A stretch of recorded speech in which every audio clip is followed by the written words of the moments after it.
mpendwa mtazamaji wa Keke TV, nimebahatika kufika katika maeneo ya Mbezi. Kisiwa kiko katika wilaya ya Ilemela, kisiwa kizuri kabisa kama unavyokiona.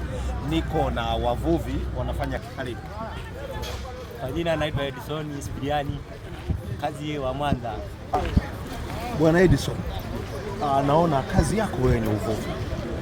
Ni changamoto gani mnazopitia katika kazi yenu ya uvuvi? Changamoto ni kama hizi.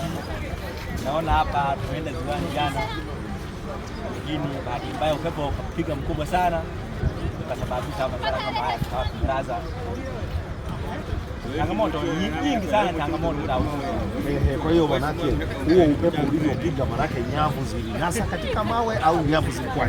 Nyavu zililandana, zikashikana miwili mitatu. Sawa. Hali ya kipato ikoje katika shughuli yenu kwa sasa?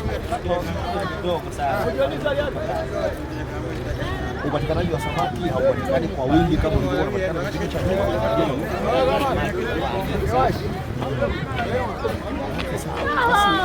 Nikushukuru sana.